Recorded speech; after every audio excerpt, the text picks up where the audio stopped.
And welcome back to episode 34 of The Hunt. Today, you're joined by Benny Roberts, as always, myself, Aiden Potts, and from across the ditch, we have Joe Borstein. Mate, welcome to the show. Thanks for coming on. How are you? I'm doing great. Excited, guys. Thank you for inviting me on as well. Excited to share my story. That sounds really well rehearsed because we just Yeah. forgot to press the record button. We spoke for about 10 minutes. and Yeah. now that's out of the way. We can start jumping straight into it. But, mate, as I said in the first pre-recording, we said that you were the most podcast bloke that we've seen over the last couple of weeks. So we're not going to really jump into the nitty gritty of like who is Joe Borstein and this and that. Yep. We'll leave that to Sabato, King of the Lifts, all those other smaller podcasters. So we're gonna jump straight into pretty much the SBD. And Blake Barrett corrected me if I'm wrong. Is it pronounced Raleigh? It's Raleigh. Raleigh. So yeah, unfortunately, all those American listeners heard my Aussie accent on your feed, and that would have been quite embarrassing. But obviously, Joe, mate, you can be at the SBD Raleigh Cup, putting up a huge 865 total. With your eyes set now on obviously challenging the top 83s on the international stage. I guess, like, was there a significant part of your performance that was directed towards them, or did it just kind of happen that you just put up the biggest total in history? So, like I said in the first rehearsal, it kind of just happened. So initially, when I injured my back, I had no idea how strong I'd be, in 10 weeks, right? Because junior Nats was 10 weeks prior to Raleigh. So I just had no idea if I was going to show up strong or even healthy, if that in that mattered. And like I said previously, like Pete Spence, he called me up and invited me, and he even said himself, he's like, I don't expect you to, go all out, total around 800 kilo, have some fun, show your face, and, just have a blast, basically. So I was like, all right, that's pretty much what I thought I was going to do. But, hindsight's 2020. I got healthy. I felt super strong. And then around a week out after my last SBD, I hit around 822 to 827 kilo total. It was my RP 8.5 type day. So I knew I had more in the tank. And then I tapered. I pulled back the accessories, pulled back some volume, and I went into meet day feeling super strong. And a week out after that SBD day, when I did the 827, me and my coach had a call, and we're like, yo, I think we have 860 plus. But the original goal was just to beat the 83s. And then if I were like in contention to place top 3 or just pull for podium positioning, that's what I would do. But I would not prioritize that in spite of winning the 83s, right? So for example, let's say I needed 5 kilos to beat Delaney, but I needed 10 kilos to place like first. I'd take the 5 kilos to beat Delaney over the 10 kilos to place first. Yeah. But the meet happened. I basically won the battle with the 83s on my second attempt because Delaney missed his third. And then at that point, I was like, shit, I'm going all in. Might as well load it. I put in 365 for my last deadlift.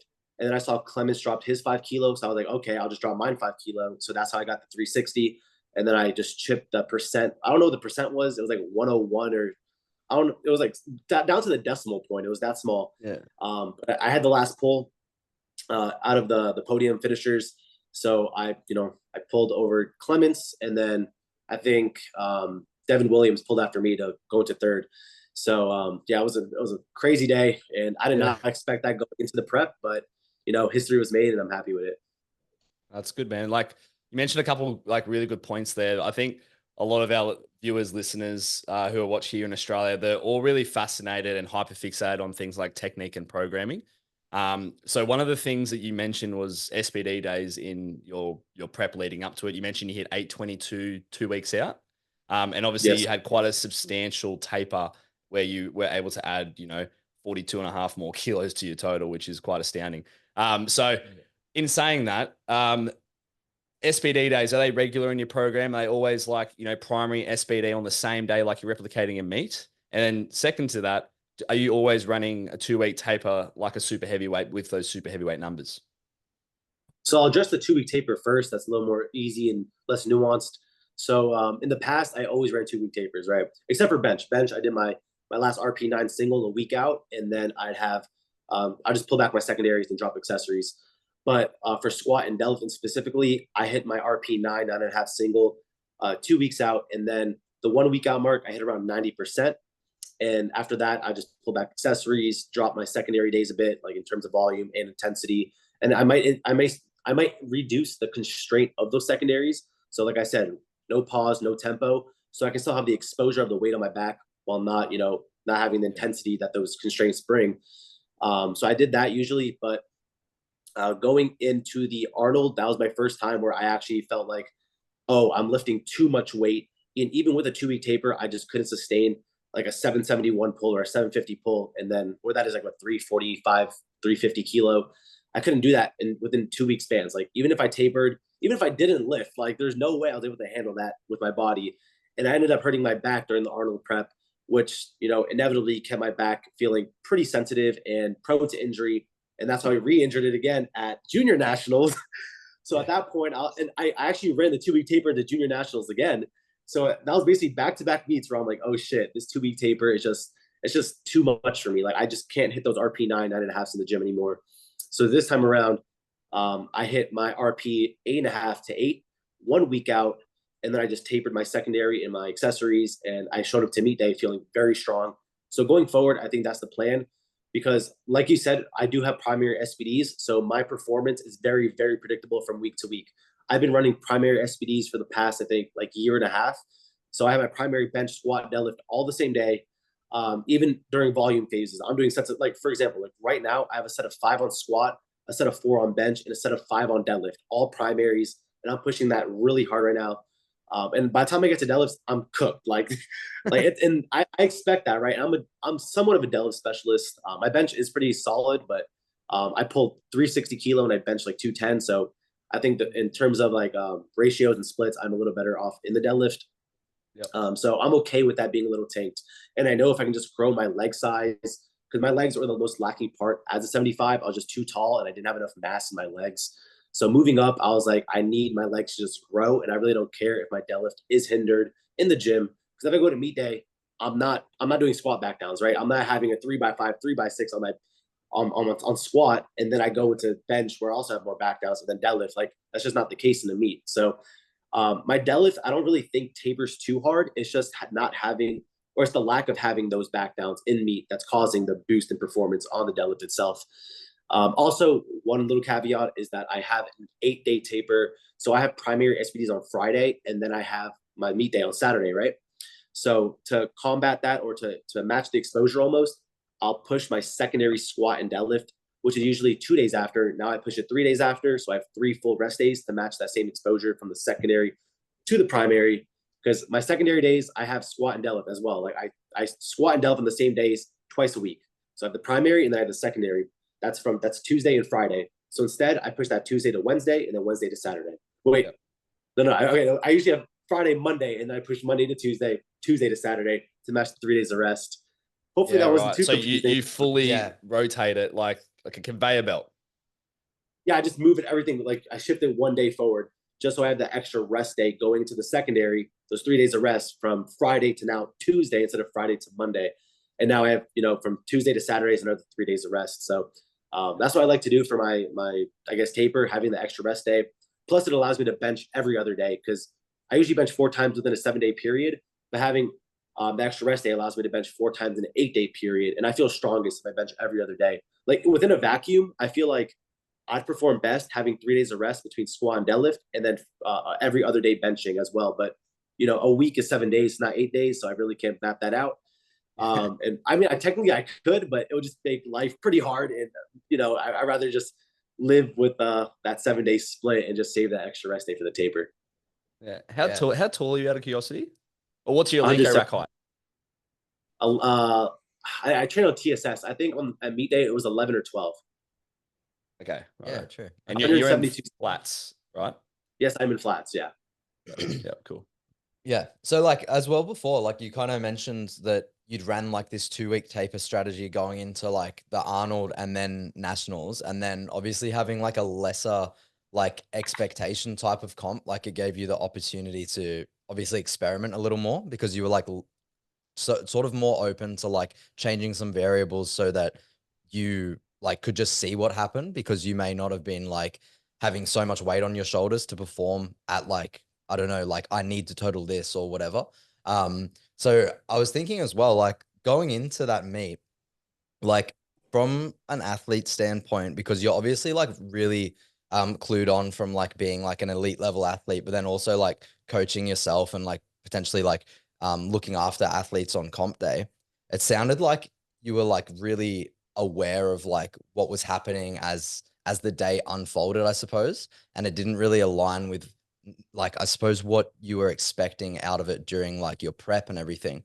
So I think from like an athlete perspective, what I like want to ask is when you're at such a high level and like things are changing so rapidly based on like your expectation of the meet or like kind of moments that arise that you really have to kind of like rise to the occasion like without thinking about it for a long amount of time, like how'd you handle that? Because obviously you spoke with your coach like leading up to it after having some really good like training performances, but did you have to kind of like reassess how you approached the day, because all of a sudden it was like, man, like I can actually total like 860 plus, like, you know what I mean? Instead of going in and being like, oh, I'm going to hit like 800 ish. Like, I got you. So I had like basically three plans, right? So I had no idea how strong I'd be on the day. And I knew like, cause my back was getting healthier and healthier throughout the weeks. And I knew if I can just make that same leap I did from week 3 to week 4 to meet day, I knew I can add at least 20 to 25 kilos to that projection. So that put me at like almost 850. And I was thinking 860, 865, if that magical extra day for the taper. Cause like I said, I have the 8-day taper. So I'm like, maybe that one extra day is gonna make me go crazy or something. So I always had that thing, or I had that in the back of my mind, knowing that if I felt amazing, 860 plus was there. But I was thinking 850, maybe like 855 at most. But I had all the attempts, right? I had my plans A, B, and C for squat, bench, and deadlift. So the top end of the day was like, the low end was like 855, top end like 870. So we had like a huge ground to cover, but a lot of deviation between the two. So I knew if squats went good, the day would go good, because squats, I feel my like during the prep, my lower back, I'd feel like in the hole itself, and I feel like almost like not like numbness, but like my legs felt like they weren't at 100% almost. It's like it took like the energy or like the pop out of the hole. That's what it felt like. So I knew if squats went good, deadlift would for sure feel amazing, and then bench wasn't really too much of like it's not really affected by my back. It may feel like a little crampy or achy because of the leg drive, but it's not debilitating my top end strength like it does for the squat and the deadlift. So on the day, I'm in the warm up room. I don't feel so good in the warm up room, first of all, because it was hot as hell in there for some reason. yeah. They didn't want to turn the AC on. I don't know why. So I had my girlfriend and my coach bring me ice from like the big coolers, and I was just putting ice on my head. I was eating ice, and I had no idea like how strong I was going to be until that opener. So I believe I took was it two? I think it was 267. I believe was the opener, and it flew. I felt amazing. So I told coach jump 17 and a half, and that put me, I believe, at trying to think. That was at 285, I believe. So after 285, that matches my meet best. So anything after this, I'm PRing the total basically, because there's no way I was going to hit less on bench and less on deadlift, because I haven't PR'd the deadlift prior to this meet in a year and 10 months. So there's no shot I was not going to PR this deadlift after a year and 10 months of training and moving up a weight class. So I was like, all right, I got 285 on my back, smokes it. And my initial thought was 300. I want to go 300. Coach was like, let's just jump 10, secure the PR. So we go 295. I smoked that as well. I felt like I had 300 easily in the tank. And, Yeah. hindsight is that squat was the only lift that wasn't RP10. But thank God, because I was able to save some gas for squat or for bench and the deadlift. So that 295 flew. And then after that, me and my coach looked at each other and was like, yeah, 860 is happening.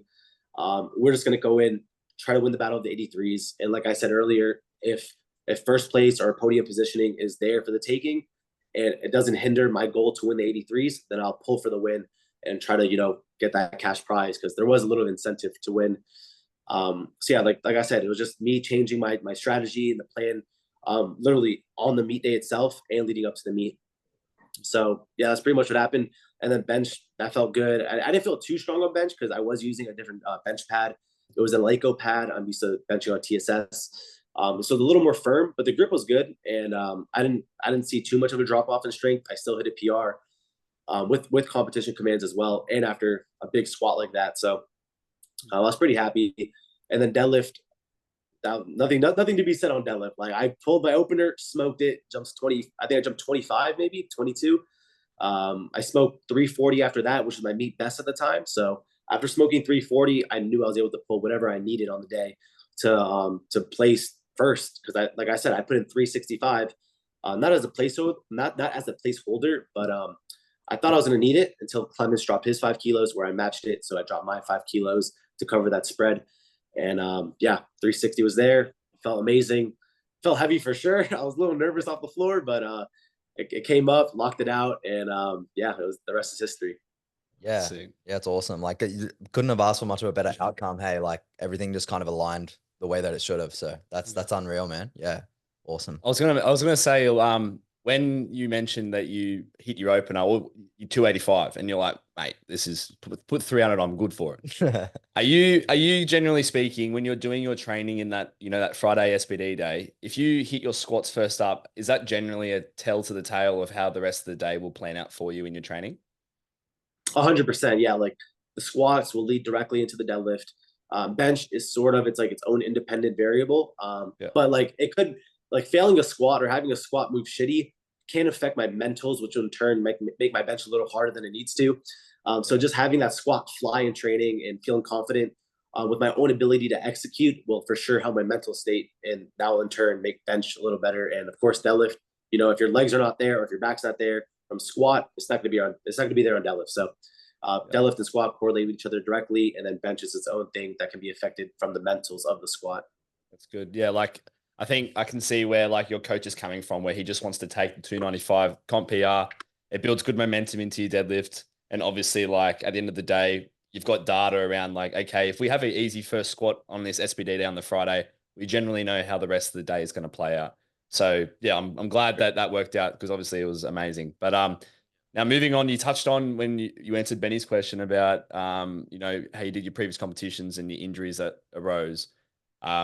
Can you touch on exactly, like, I guess, for a lot of the listeners out there, including myself at the moment, who are going through injuries and stuff, a little bit of adversity in the training, how, I guess, did you handle that from a psychological standpoint? But also, like, maybe just touch on the extent of what the injury was from a diagnostic point as well. All right. So the origin of the back injury, that happened 2 weeks out from the Arnold. It was just more so, I think, a lot of fatigue buildup where I ignored because I really wanted to compete. And I was like, there's $20,000 on the line. I'm not gonna go all out. There's just no way. So I kind of ignored the signs and the symptoms because my back was getting it got pretty fried after each and every SBD session. But I just kept pushing through. And then I pulled 341, I believe. Yeah, 341, because that was like the 74 kilo world record at the time. And I was a 75. So I was like, I'm close enough, whatever. I'll pull a little above it. So I put 341 on the bar. I pulled it, felt amazing. But after that pull itself, I couldn't load 3 reps for the back down. It was just like my legs and my back were just gone. And like, I was scared, but I was like, you know what? It's fine. I'm gonna just pull back, get a deep tissue massage, eat good, sleep good. And I hopefully coming into my secondary day, I'll be healthy enough to pull. So I came into the secondary leading up to the Arnold. I pulled, I believe, like 275 for like 2. And after that, I was officially done. I was fried. I came in for my 90% single, like I said, during my taper week for the 1 week out mark. I was warming up to 300 kilo. I failed 220. I couldn't get it off the floor.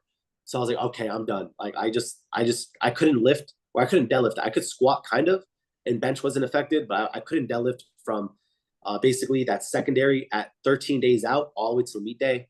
And after the meet, like I was able to pull like 332 for the win. But that meet until like, I think 6 weeks after, my back was done. I couldn't load over 300 on deadlift. I couldn't load over 220 on squat for 6 weeks. So it's basically me just like forcing the rehab and just getting as much movement as I can and just slowly adapting and progressing through that. One thing I could do was handle volume though. So even though I couldn't handle the sheer intensities and loads, I was able to take like 215, 220 on squat, but for like 7 to 8 reps. But if I load 240, 250, I might fail for 1. So like it was crazy. Like I was able, like if I get blood flow and got in the positioning, I was able to just keep going. And that's what I basically did during those 6-7 weeks of me rehabbing after the Arnold leading into junior nats. I was just doing a lot of rep work and just trying to like almost like hit rep PRs, right? Because I didn't want to just have that training go to waste. So I took 220 for I think 7 or 8 reps, which is the all-time PR for me at the time. So I was able to progress somewhat, but it just the absolute intensities, and then I wasn't doing any singles, doubles, or triples until I think the block after was able to start fresh, have another 5 weeks to build into junior nats, and I started my singles off at like 220 on squat for one, even though I adjusted it for 7 the week prior. So I started 220, then went 235, and just slowly built my way up. Still getting my deep tissue massages, still doing my rehab work, a lot of core work as well, a lot of step count, like 10K steps a day, eating in a surplus, because that was when I was moving from 75 to 83. So yes, I was injured, but every variable was so locked in that I think my recovery sped up so much, to the point where I was able to feel super healthy going into junior nats. But then, my back snapped on the meet day itself, which was crazy because I felt so good going into it. I had no signs of pain, no signs of fatigue. I felt like I was in a total 865 at junior nats, versus at the Raleigh meet. Like, I didn't know I was going to total 865. Like, I felt stronger going into the day at junior nats compared to Raleigh. But my back did not hold up on that third attempt squat at junior nats. Like, I just sank it a little too low because I got called on the second attempt for depth. So I was like, I just have to sink this third one even lower. I sank it. Yeah. I blew it up halfway up. And then halfway up, I just felt in my back to snap on me. Legs went numb, couldn't exert any force. And I initially thought like the spotter and loader, like they were either grab me or grab the weight. So as I got up with it, I was like, why are you grabbing it? Why are you grabbing it? I was yelling. I was so mad. And I looked at the YouTube video, the playback. No one touched it, and it was just me snapping and then going down with the weight and then them catching it. So, like I think after that, I said sorry. I thanked them for helping me out because I was like, you don't fail a squat 3/4 of the way up. That's impossible. You're not going to fail it. But my back snapping and then my legs going numb is what caused the fail, and it wasn't more so like a strength issue. Like it was just me like snapping. Right? There's nothing I could have done. There's nothing I could have done to prevent that. So my mentals were pretty messed up after that meet because I was like, bro, I just got off an injury at the Arnold. Now I have another injury, same exact thing, but this time it felt like 3 times as worse. But the structural damage that I did contain at the junior nats meet wasn't severe, and I think it was just my body's way of like locking itself up after tweaking it slightly on that squat, to not have further structural damage during the meet, right? Because yes, like the injury wasn't really bad at junior nats, but the pain was severe. So I feel like my body was just saving itself and trying to protect me to be like, yo, your back's messed up. You're not going to go deadlift 340, 350 kilo right now. Like if you do, you're going to have some serious prolonged injuries. So, thankfully my body held me back, but I'm also kind of pissed that, that kind of ruined my shot for Worlds. And then, cause I was in the talks with like SBD about like going to Sheffield and all that. And I even talked to like some people, Pete Spence, for example. I don't know if I'm allowed to say this or not, but he said if I had that 865 meet at Junior Worlds, then I would have got the wild card to Sheffield. But fuck yeah, it is what it is. 100%. It is what it is, though. You know what? Like, if it takes me snapping my back again to total 865 at Raleigh, I'll do it all over again. So that's hard. Clip that. That's hard. Clip that. Yeah. Clip that. You heard it here first. No, that's hectic. That is really great. Yeah, because like you were dancing around it a little bit, like that question I just asked, and you didn't really touch on your mental, and then you got a little bit at the end there. But I want to get a proper answer from you, Joe. Like I got you. When it comes to mental, mate, like, and you're, the train lights are coming towards you on the train track. That train is junior nationals. You know what I mean? Like, that this is your opportunity to go to Worlds, and then this happens. What sort of practices did you do? Do you have a sports psychologist? Did you talk to Jade, your missus? Like were you speaking to your coach? Like, what are some things that you were doing, even spiritually speaking? Like, what are some things that actually got you over the line to actually like hold it together? So I think it's almost like grounding yourself into beliefs that are more like almost more superior than these worldly things, right? So for example, you can't fully invest your life into your job, your school, your friends, your family. Like, yes, these are important aspects of your life, but there has to be something deeper. And in this case, it's my faith, I believe, because I am pretty new in Christianity, I'd say. I grew up as a Jew. I'm not sure. My last name is Borenstein, right? So like I think you kind of knew that. So I explored my faith growing up. I became atheist, full-fledged atheist. And then at the age of 20, I don't know what happened. I think I just like hit an epiphany or something, but I felt like God was reaching out to me. And that's when I started going from atheist to a theist. And then I searched up the 3 I guess, monotheistic religions. And then I finally, got my path. And I feel like grounding yourself into a belief system with core values, whether it's spirituality or religion, in my case, I feel like that's like the game changer. And that's not just in sports or in the job. It's just life in general, right? Because if you're fully invested into sports, like I'm not gonna say like I was, because like that I was in the transition to like growing in my faith. But like, let's say 2 years back, I was fully invested into my sport, which is powerlifting, and in school and in work. So if one of those three things went to shit, like my whole moral and my entire mental state would just be plummeted, right? Because I had nothing to fall back on. But in this case, I knew that there's something greater out there, and I know, like if it wasn't meant to be, it's just not meant to be, and God has a different plan for me. So I just trusted in God, trusted His plan, because God's always right. I'm not greater than Him. There's no way. So yes, you can question sometimes. It's just human nature, but just knowing that He has the best interest for you and you trusting Him, I think that's what kept me glued together and just like ready to keep on moving forward, right? Taking one step forward at a time. And then of course my inner circle, like my coach and my girlfriend, who are also believers. They both helped me tremendously in that. Always giving me words of affirmation, telling me it's going to be all right, telling me that there's going to be greater and better things in the future. So it's about rooting yourself in core values and beliefs greater than these worldly desires. So I believe that was what happened to me with my faith. And I think I just grew closer and clear because I couldn't rely on myself, clearly, because I think I tried relying on myself at junior Nats, and I snapped up. So I need something more reliable and more sturdy to lean back on. And you can't do it yourself, whether you want to have family and friends help you, or it's God. Either one, find something that will glue you and just ground you and keep you, taking each step forward one day at a time. Oh, that's good. Yeah. Thank you for answering that, mate. I know it's pretty hard to put yourself out there in, I guess, like a sense of vulnerability to talk about not only injury, but everyone has their own personal journey towards like facing adversity. And the way you just described that was like obviously sincere to yourself. So yeah, I appreciate you opening up like that. That's really good. Yeah, for sure. Yeah, Thank you. that was a great answer. Great answer. Yeah, for sure. All Okay, right. cool.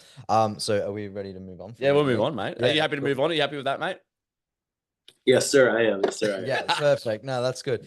Yeah, so like we kind of wanted to get into some more questions, I suppose, to ask yourself just about like, kind of your background and things that aren't like so pressing towards like the meet that you've just been involved in, because obviously you would have been talking about it so much by now.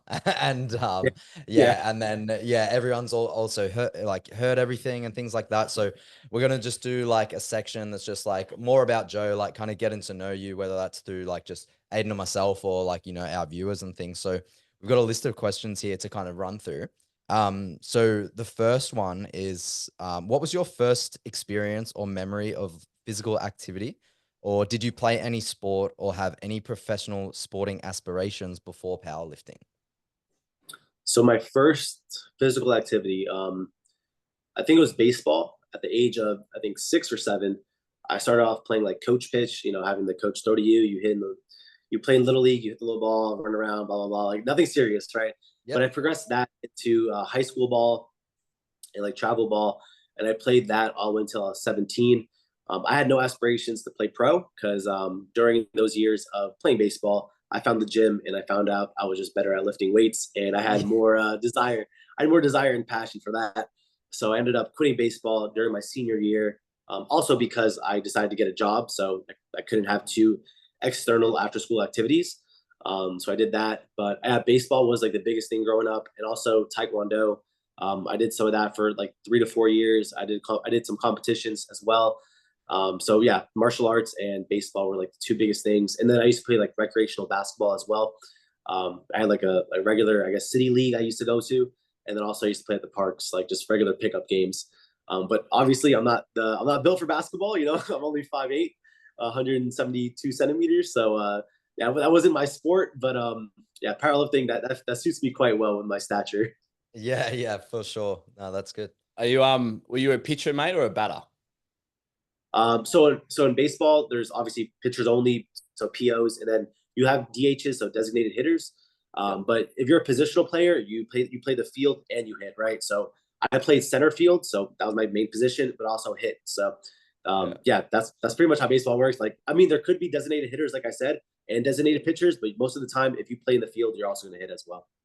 And for the listeners in the hypothetical example, are you aware Sean Noriega played baseball as well for a short period of time? Yes, I am. A lot of powerlifters actually play baseball. It's a common thing. True. Yeah. And hypothetically, if you were a pitcher, would you throw a faster fastball than him? Yeah, I would. I'd definitely. Yeah. Nice. Fucking oath, he says. That's so Take good. that, Sean. Yeah. So the next question is just going to be on weight cutting. So do you weight cut? And then if you do, how much do you typically cut? And what is your refeed strategy? I doubt it's much because you just went up a weight class, but maybe just touch on 75s. Well, I actually did cut. Technically, I cut this meat. Mate, you're blowing out. Yeah. No, listen, because the night before I went to all you can eat sushi. So I was like, I woke up a little too heavy, so I had to spit a little bit. Oh shit. No, Jay, press 1. Oh, you all good? No, we're all good. We're all good, man. Yeah. Yeah. All right, back to that thing. Yeah, so I ate a little too much food a day out from the Raleigh meet, so I had to spit in the morning. It was just like a pound though, so half a kilo, so nothing too crazy. But for 74 and 75s, I was making some drastic cuts. For the Arnolds, for example, I was around or leading up to the Arnold, so I'd say around 14 weeks out, I was 83 kilo peak off season, right? So I was very overweight, and then I entered a caloric deficit from 83 to 79, or like 79.2, 79.3, and I sat at that weight a week out. So I had around 7 days to go from 79.2 to 75, so over 4 kilos of body weight. So to do so, I did my regular water loading phase where I consumed over 2 times the regular amount of water I normally do. So I went from 1 gallon to 2 gallons. I did that for 2 days, and then I upped it from 2 to 3 gallons for 2 days. And then on 1 day out, I just drank around, I think, 3/4 to a gallon to a gallon. And that's including my gut cut food. So when you gut cut, that's just simply changing your diet to consume more calorically dense foods or liquid calories to reduce the space in your colon and in your gut. So it allows you to drop body weight while consuming the same amount of calories.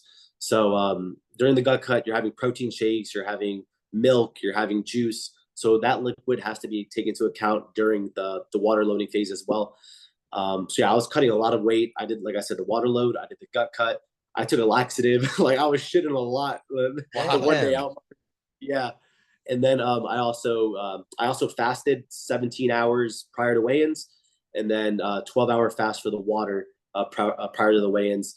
And then on the day of the meet, I was spinning around 1 kilo. So I went from, like I said, 79.2 to 75. So over 4 kilos of body weight. And during this week of cutting, I was eating at maintenance or in a slight surplus. So I was not cutting calories. The calories stayed the same. But I was just eating a lot of calorically dense food. So a lot of ice cream, a lot of chocolate, peanuts, like I said, milk, protein shakes, yogurt, stuff like that, just to reduce the space in my stomach while consuming the same amount of calories, if not more.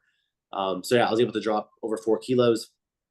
Performance was, I don't think it was negatively affected simply because of the recomp phase. So directly after stepping off that scale, right when I make weight, I have, so my protocol is at least half a gallon of water, and then a Pedialyte, and then a Trioral and a Gatorade. So that comes out to almost 10 pounds as is. And then I have a bagel, a banana, and then like 2 packs of Uncle Ben's rice with some either soy sauce or salt in there just to have the sodium. And then I basically try to finish all that food within 30 to 20 minutes, because the earlier you have it in, the more you can, recomp and digest it. So I got from, 79.2 to 75 on the scale. And then after stepping off that scale within 30 minutes, I was already at 79 again.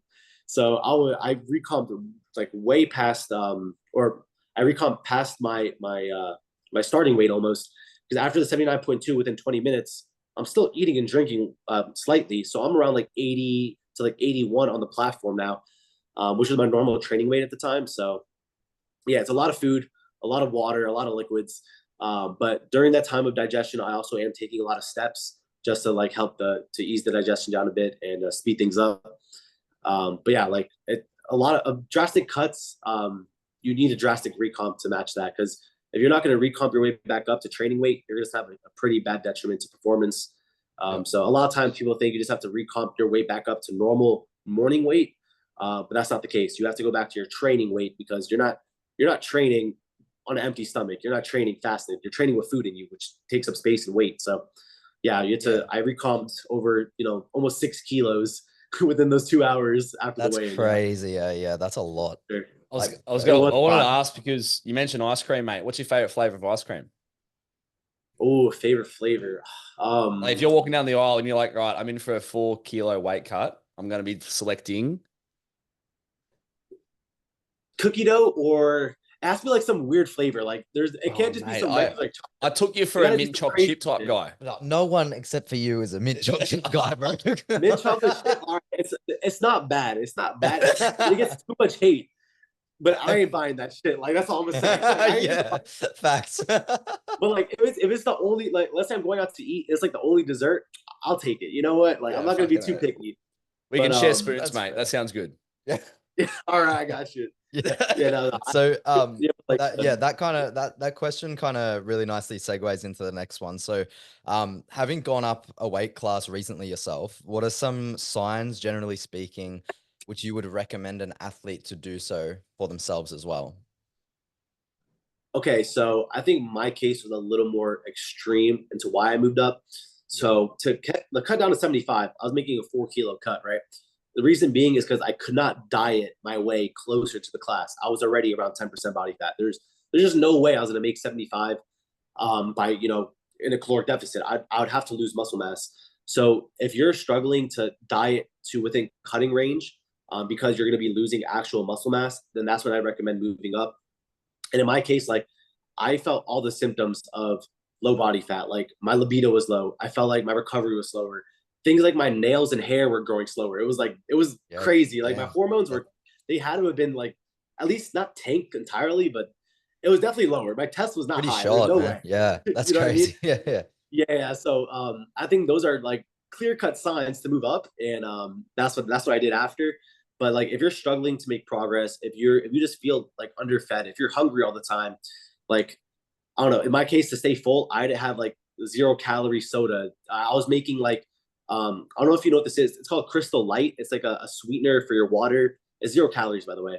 So it's like Mio. I'm not sure if you have that over there, but okay, I was making I was making this flavored water, and I'd make popsicles out of it to eat because no calories. Yeah, and things like pickles and cucumbers. Like, bro, I was doing all the cheat codes to stay full, and I'd still go to sleep hungry every night. So yeah, if you're suffering from any of that, what I just said, move up, please. You're gonna benefit yourself. But yeah, if you make progress and you feel under recovered, then I'd say definitely move up. Yep. General consensus is you need to move up. Yeah, and you should feel it. So true. Yeah, yes, for sure. And this. Yeah, and I suppose as well, like you were mentioning before, like you felt like you were a bit less developed in your legs and that type of thing. So that's something to look for. Like, you know what I mean? Like if you just need to be like packing on mass to like, obviously move more weight. But yeah, so yeah, 100%. Right, next question. You mentioned before that you get deep tissue massages, mate. But is that purely for your recovery protocol? Yeah, I'd say so. Like, plus it helps me relax. So for stress and recovery, yeah. Yeah. And no saunaing. You mentioned 10K steps, sleep well, ice bath, any of that sort of additional stuff to obviously optimize recovery? So no sauna. I should though. Like I feel like having the extra heat and blood flow is gonna help recovery. So I might add that in, but 10K steps for sure every single day. Just go to that Raleigh event center, mate. You're competing at. That's pretty hot. Yeah. Yeah, that's that was a hot. That was a sauna within itself. Plus, I live in Florida over here, so like it's over 95 degrees on the daily basis. So it's pretty brutal over here. But yeah, mobility routines I do 10K steps, and then my diet and sleep are absolutely locked in, like 8 to 10 hours at minimum every single night. I don't care what time I'm going to sleep. Like if my girlfriend wants to watch a movie and it's like 2 a.m., I'm waking up at 12. I don't care. Like I'm gonna get my 8 to 10 hours. I don't care what time I'm going to bed. So. I like to lock everything in and making sure I'm like, I'm recovered and ready for the next day. Yeah. No, that's cool. So we had a little bit of a look on your Instagram as well, and it said that you're a sorry, how do I pronounce it? Kinesiology major. Sure. Yeah. So are you currently studying that like at the moment still, or have you graduated? So I actually graduate this December. So it's my last semester. I kind of saved all my electives and easy courses for the end, so I can kind of chill out and do all of them online.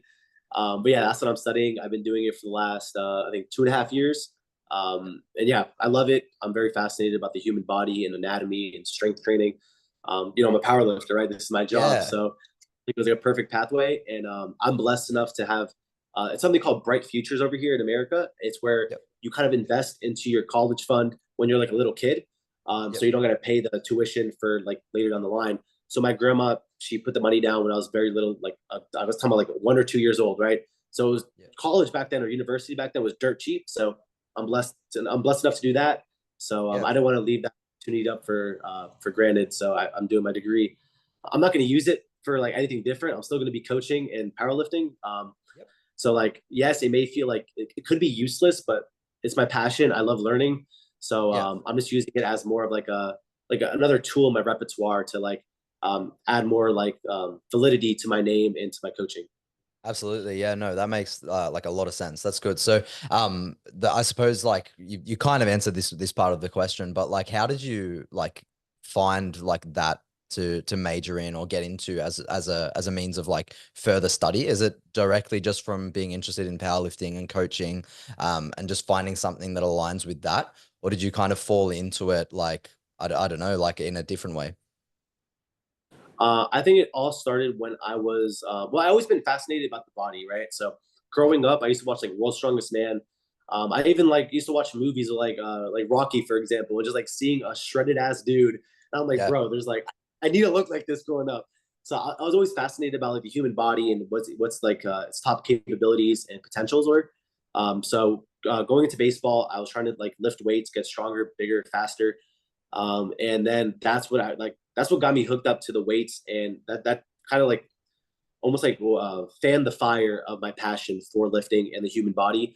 So I think I've always had that passion for it. Plus I am very like numbers driven, so that's where that passion for powerlifting comes from, because powerlifting is all objection, and it's a number based sport, right? There's no, I mean, there is judges, which is that can bring subjectivity to the sport, but it's usually like kilo for kilo, right? And I love the body, I love numbers, so I'm like that's like the perfect sport for me.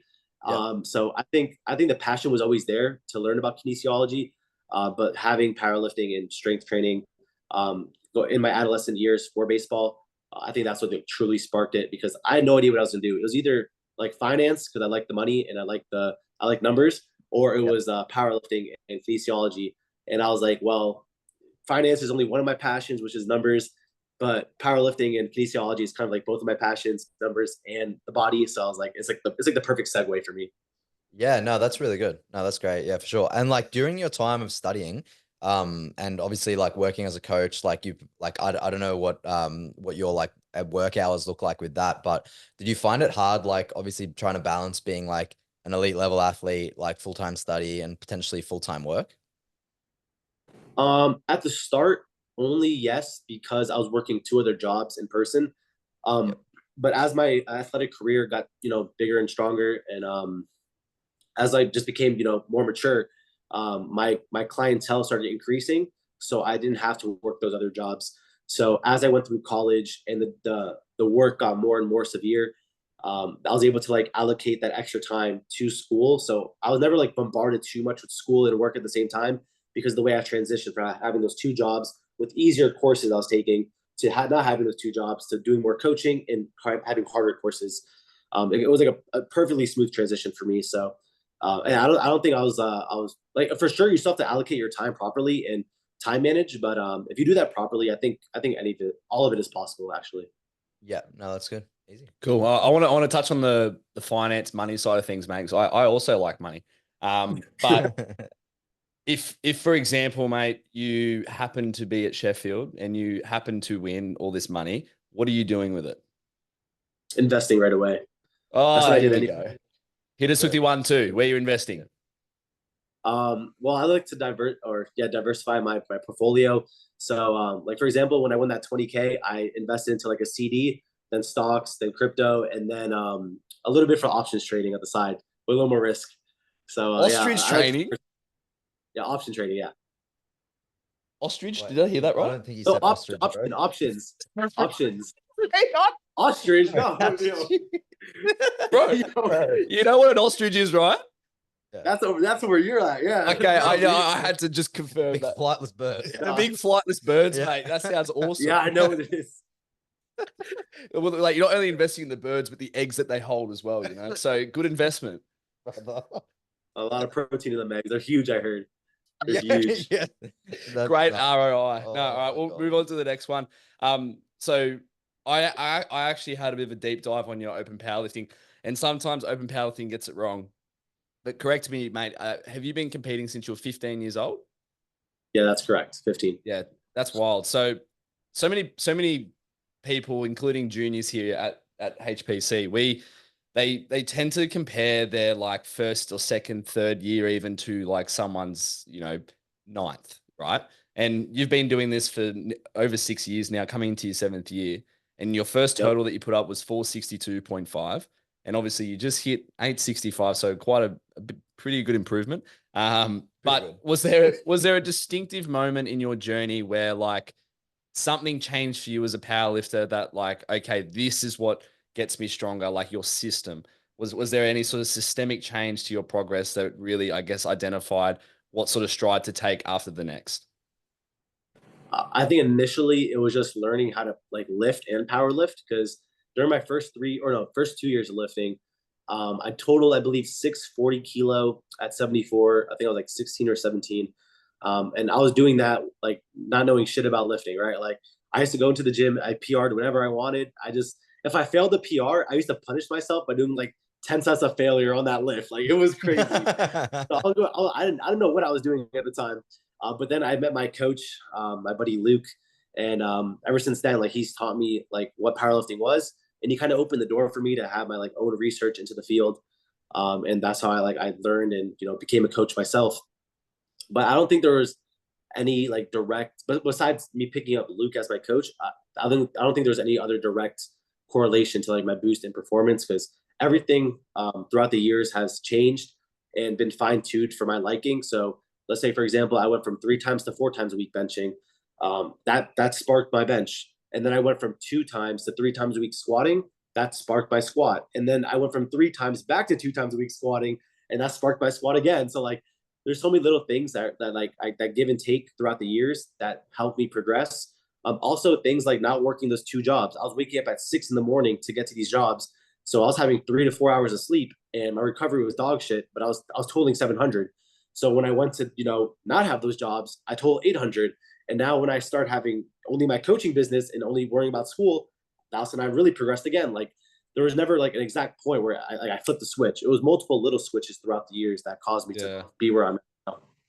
Yeah. So you just kind of just started treating yourself more as an athlete. You got a coach, you changed those lifestyle variables, and that kind of like funneled you into like where you are right now. And now you have that system, you live and breathe it. Like you did already mention 8-10 hours minimum. And that goes without saying that you've just been consistent with that for years and years and years.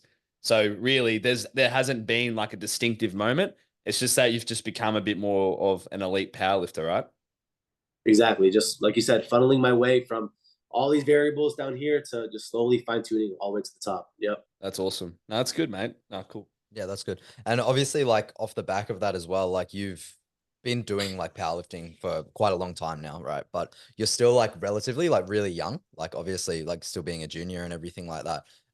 Have you like found any adversities with, like progressing to such an elite level and like being at the competitive level that you are, being able to challenge like the top open lifters, being such like a young athlete yourself? I don't think there are any adversities. Yeah. It could be a lot of, I guess, back talk or like group chat talk, you can call it. Thinking, oh, Yeah. like who is this kid, trying to say 860 is not enough, blah, blah, blah. But until I did it, that's when everyone kind of like shut up, right? Like, because I remember, 100%. yeah, at King of the List, for example, I was talking to him and he was saying that how when he went to Worlds, every 83 was kind of like not bad talking me, but like my name was in their mouth type of thing. And they were like, oh, they're saying like it was too soon. What I was saying was just it was too out there. Like I didn't deserve to say what I said because I just didn't have the accolades to back it up. So I guess they can be considered adversity. I'm not sure, but nothing to my face or like nothing, not even like a direct DM I've heard like about like any like real shit talk. And if anything, it's a lot of like positive things, saying how like I'm like going to be, I don't know, the future of the sport, or I'm bringing good light to the sport, or I'm like a brush of fresh air type of thing. So yeah, I'd say it's mostly positive. Yeah. No, I was at Worlds this year with Australia coaching, and I actually one of my coach, he lives in the UK, and his missus is very like hands on with the whole like UK scene. So I actually got to know all the UK lifters, and one of them was Duran's. And I actually sat with him for a number of the prime time sessions, and we talked shit and whatnot. But like the funny thing is that, and I like was openly saying this to like everyone, and so was everyone there, was like when Russ was there before he arrived, he was kind of like, expecting to win. It was just going to fall at his hands. And then what happened. And I actually confronted Russ upstairs in the warm-up room the next day because he was just training. And I said, mate, like, do you feel like you were being a little bit complacent coming to the meet? Because I don't really care. Like, I just hit the hard questions, as you already know, mate, about ostriches and whatnot. Yeah. But yeah, he just said, yeah, like I was being complacent. Like I never came here like 48 hours beforehand. I didn't prepare myself well enough, like nutritionally speaking, and like it just caught me off guard. So I think like yeah, you may be like the talking point of the town right now, and over there the I guess the excitement of Duran's winning and Russ's fall and like whether he's coming back or not. Like, I think we're so excited to see when, I guess, like the clash of the Titans does actually happen, and it all has to be thrown together in the mix at once. That's the point that I'm looking forward to. Yeah, same. I don't know when that will be though. Like, do you have like an idea in your mind when that meet will be in your head? So you're talking about me versus Jurgens versus Russ? And Anna and everyone else in the 83s. So I don't think it's going to happen ever with Russ himself. Because like he has to do PA Nats itself to qualify for Worlds, but having that quick turnaround from Sheffield to Worlds, having to maintain that 83 kilo body weight for himself, I just don't think it's going to happen. I think I'm going to go to Nats, win Nats, go to Worlds, and I'll battle it out against Jurgens and Enna and I don't know Nick Manders if he comes, and all the other 83s. But I don't think Russ will be in the mix because he would have to do PA Nats, which I just don't see him doing. And he's gonna have I bet he's gonna have like his like that total stand from Sheffield for PA Nats, just like what Keiko did, and then Petrie beat that total and then ended up going to Worlds for the 93s. So I think the same thing's gonna happen where Russ is gonna put up some crazy total 860, 870 at Sheffield, and then I'm gonna come in 2 months later at Nats and try to best that. Shit all over it. Yeah. Yeah. On that. That's hectic. I That's still got him at 870. Like 870 is still pretty big for us, but like mate, he's still got to hit squat depth. He's still got to overturn a jury. Like I think that there's less cards in his court compared to yours. You know what I mean? Yeah, definitely. Because obviously, like I think you lived very well to the rules, and even though you squatted high at junior nationals, yeah, like it's a bit tough to see. Yeah, but yeah, like I'm excited. I hope one day it does happen. And if for example Russ thinks okay, Sheffield's not big enough, I'm gonna do PA Nats. But then again, he's got World Games to consider. But you know what I mean? Like it's all about winning. You know what I mean? Yeah, that's true. So that's 4 meets back to back for him. Then that'd be like Sheffield, that'd be Nats, that'd be Worlds, and then World Games. So he has to pick at least 2 of that. There's no way he's doing all 4. Yeah, for sure. Especially with weight cutting like that aggressively. Like, you wouldn't want to be putting your body through that too frequent. Like that's what I'm saying. I already talked to his coach about it. Hopefully he'll announce something himself, because even Flex was saying that the probability of him doing all 4 is just like slim to none. So we'll see. Yeah. No, that's understandable. Yeah, cool, man. Coming to the last couple questions here. So on the topic of being perceived by other lifters, who is someone that you look up to in the powerlifting community? As of right now, I don't think I look up to anyone in particularly. But growing up, for sure, it was 100% Taylor and Russ, I'd say. Because I was a 74 at the time, so I think Taylor was the man going into my adolescent years. So like, for example, like my first 640 meet at 17 years old, that was actually the first time that Taylor broke 800, that same exact meet, same day. So it was pretty cool to have. That wasn't that long ago. Hey, that's crazy. I know it was 2019, 2018? It was, I believe. Yeah. No, it was like was it Miami? It was like the pink nationals, had the No, it fire. wasn't. It was local meet. No, it was just a local meet. That was it. Oh shit, Yeah, righto. You total, I think 813 that meet. I think no, I think it was 2020 because I did have a mask during the meet itself. So that's pretty cool. Lifting Yeah, with a mask. yep. But yeah, that was like I guess he was my inspiration growing up. And then Russ, of course, because he was like the face of powerlifting. He had like over 300,000 followers at the time. So those two, I'd say, were like the biggest inspiration. And then as I got a little older, I saw guys like Perk, and then having the crazy battle at the 74s, like Perk, Taylor, Pug, even like those, like being fully invested into that like sport. Like I don't know, like Yeah. okay, Pug now may not be a powerlifter, but back then, like No, he was I know, very man. The silent killer. I know who you're talking about. It's all good. yes, sir. So yeah, like that's what I think got me into the sport even more because I was like, whoa, like these are four heavy hitters, all battling it out, and I'm like, this is almost like a real sport because no one thought powerlifting was a sport back then, and like it never really got competitive until as of like super recent. So yeah, like that's what really got me like driven in. But yeah, I'd say to answer your question, it was Russ and Taylor. That's cool. Yeah. Have you been following along with the USA basketball at the Olympics? Yes, I have. I have not been watching them though, but I've been following along. Yeah. That's cool. Yeah. Have you seen like the relationship between KD and Anthony Edwards? Oh, like a mentorship type. Yeah, like I'm Yeah. like a basketball nerd, by the way, so you can ask me like any question you may want. That's hectic. But like I was just gonna say, like there's a distinctive like scene where like I think Ant like just drains a three on top of KD and like just starts Yeah, talking shit to him as he's running back down the court. And it's kind of like, how it all feels before like a big powerlifting meet. Then all of a sudden you and Russ collide and compete. And then like the Paris tour for the Olympics, you guys are like best buds, you know what I mean? And it's just cool to see that like, KD is Ant's idol. He idolizes him. He thinks he's the best basketball player of all time. It's his favorite. And then obviously, like now they're just kind of like hanging out with each other. And that's just you in this instance. You competed with Taylor already. Obviously, you had to go head to head with Russ. But when that day comes, it's going to be quite euphoric. yeah. So it's almost like even like a Kobe or MJ type vibe as well. Yeah, Oh, 100%, mate. Pass the ball. It's good. Or pass the barbell in yeah. this instance. Yeah, pass the barbell. Yeah, pass the Cali plates, bro. Yeah, literally. That's sick. As well, then, like, kind of moving on to more like coaching specific as well. So being a coach yourself, what do you believe are the most important qualities to possess as a coach? And then what should an athlete look for to find their best match? So the most important quality would be to empathize with the athlete. I'd say so. A lot of coaches are more so like almost like thinking their athletes are like robots, right? Like, oh, why don't you get your 8 hours of sleep? Oh, why don't you get your macros? Oh, why'd you overshoot? That's gonna happen. We're human, right? We're not robots out here. So just understanding and being like more communicative with the athlete and understanding, oh, why did you do such things? And then you have to communicate back saying, these are their expectations. And let's say they didn't get their sleep, they didn't get their meals in. You have to be straight up with them and be like, yo, you're not going to progress the way you're wanting to progress. You can't have the expectations and these goals at hand if the effort you're putting in is not matching that. So you have to be very talkative and just like I said, empathize with your athlete and see where they're coming from. So I think that's like the best and most important quality as a coach.